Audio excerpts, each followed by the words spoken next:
Chers amis, en France, en Occident, on parle tellement de laïcité. Et peut-être que certains de vous sont allergiques aux prêtres. Donc, vous allez dire, mais est-ce qu'un prêtre va nous enseigner avec prétention et présomption ce qu'est la laïcité?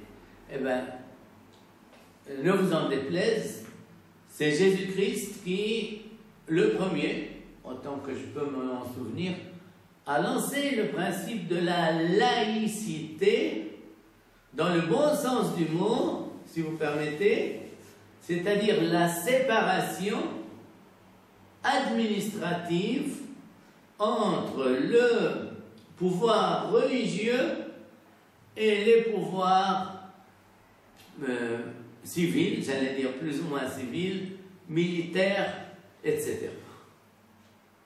Pour la bonne raison que la religion, la morale sont fondées sur des principes, tandis que la vie militaire et politique sont fondées sur des intérêts. Et plusieurs fois, les intérêts contredisent ou sont en contradiction, en collision avec les principes éthiques. C'est pourquoi donc Jésus d'avance a condamné toute théocratie, tout totalitarisme en rendant à César ce qui est à César et bien sûr à Dieu ce qui est à Dieu. Voilà le principe de la laïcité et en même temps, ici en Orient, nous sommes étonnés, nous sommes même parfois choqués que beaucoup de soi-disant laïcs, au fond, sont seulement antichrétiens. C'est-à-dire, ils critiquent, ils veulent enlever tout ce qui est chrétien, mais ils affirment tout ce qui est non chrétien. Par exemple, juifs, musulmans, bouddhistes, ça, sous prétexte de tolérance, sous prétexte d'accueil, d'ouverture. Eh bien, si vous voulez être tolérant, vous devez accepter tout le monde, vous devez tolérer tout le monde. Et non pas dire, par respect pour les autres, je vais enlever la croix, mais je vais imposer une fête, par exemple, pour la fin du Ramadan. Là, si j'ai bien compris, dans une mairie de France, je ne sais plus laquelle, eh ben,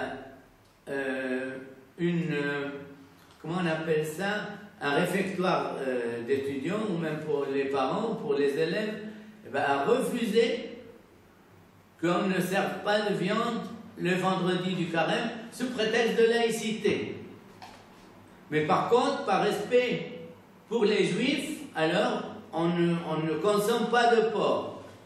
Vous voyez là, c'est une laïcité qui cloche. Au fond, c'est un, comme dirait Benoît XVI, c'est un laïcisme antichrétien qui se déguise, mais peut-être que parfois il ne se déguise même pas. Parfois, il y a des gens pleins de bonne volonté, mais qui confondent les choses, et là, il y a une injustice intellectuelle qui est quand même, qui est inacceptable, qui est inadmissible.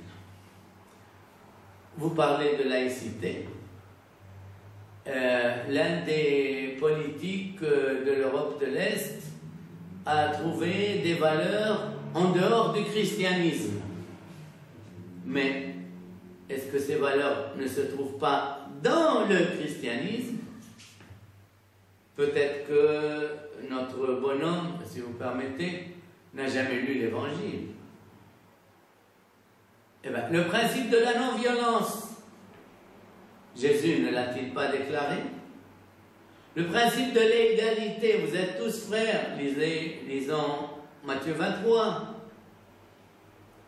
Le principe de l'égalité entre hommes et femmes, qui commence dans la nature elle-même, que nous avons ensuite dans le baptême, dans le mariage chrétien, la monogamie chrétienne, où il y a égalité absolue entre hommes et femmes, sans privilège pour l'homme, sans privilège pour la femme, toujours les privilèges au détriment de l'autre. Qu'est-ce que nous avons dit encore? Liberté. Jésus a parlé de liberté. Dans les pays chrétiens, il y a, comme le dit Jean-Jacques Walter d'ailleurs, que à la longue, les nations suivent leur livre sacré, même si ça prend du temps. Ce n'est pas un secret qu'il y a plus de liberté dans les pays de tradition chrétienne que dans les pays de tradition non chrétienne. Ce n'est pas un secret. Liberté, égalité, fraternité. Jésus a déclaré le principe de la fraternité universelle. Quand vous prierez, vous direz « Notre Père ». Tandis que dans le judaïsme rabbinique, est ton frère, ton coreligionnaire. Les autres ne sont ni ton frère, ni ton prochain. Lisons ensemble la parabole du bon samaritain dans Luc chapitre 10, verset 25 et suivant, où Jésus démontre que le samaritain, rejeté par les juifs, comme hérétique, comme faux frère, est devenu prochain, qrib en araméen, de celui qui est tombé entre les mains des brigands. Donc, j'invite ici de la Terre Sainte les personnes, avant de dénigrer le christianisme, de voir objectivement la doctrine du Christ. Je ne dis pas la doctrine de l'Église, puisque certains sont allergiques aussi à l'Église, mais qu'ils voient un peu la doctrine du Christ. Aimez vos ennemis, c'est la suprême tolérance. La non-violence du Christ, qui dit au premier pape Pierre, dans le jardin des Oliviers, remets ton épée dans ton fourreau, Matthieu 26, 52, car celui qui prend par le glaive périra par le glaive. Et si l'on critique des choses dans l'histoire du Moyen-Âge, s'il y avait quelque chose de négatif dans l'histoire du Moyen-Âge, par exemple, la religion qui dominait tout, le totalitarisme religieux, regardez le Moyen-Orient chez les non-chrétiens. Regardez l'Extrême-Orient chez les non-chrétiens, vous trouverez, malheureusement, chez eux, ce qu'il y avait, peut-être encore, il y a 10 siècles. Chez les chrétiens, encore faut-il noter que ce totalitarisme-là, s'il avait existé, encore faut-il mettre des nuances, était contre le désir du Christ qui avait bien fait la séparation, la distinction et la séparation entre pouvoir religieux et pouvoir militaire, politique et civil. En effet, on parle de l'Inquisition. Il y a belle lurette qu'il n'y a plus d'inquisition dans l'Église catholique. Voyez ce qu'il en est dans le monde non chrétien. Qu'est-ce qu'il y a encore? La lapidation.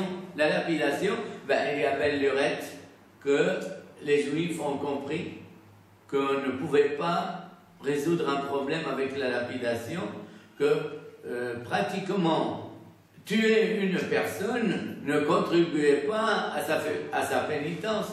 Donc, le peuple juif a compris indirectement ce que nous lisons dans l'Évangile chapitre 8, l'Évangile de Saint Jean, que celui qui est sans péché, qu'il jette la première pierre. Voilà, donc, sans prétention, sans présomption, il est grand temps d'inviter les athées, d'inviter les laïcs, d'inviter les laïcistes à être un peu plus critiques, à être un peu plus objectifs, à être un peu plus justes, et parce qu'autrement, en voulant être moderne, accueillant et tolérant, surtout pour des cultures différentes, sinon qui contredisent la culture chrétienne, ils risquent de se mettre du côté de l'extrémisme, du fondamentalisme, du terrorisme et de la régression. Surtout, je parle quand ils appuient et même des militants, quand ils appuient des militants dont précisément les principes remontent bien sûr à des siècles précédents, des principes qu'il est impossible d'appliquer de notre temps. Nous ne pouvons que constater les dégâts et les guerres civiles dans certaines parties du Moyen-Orient. Merci beaucoup.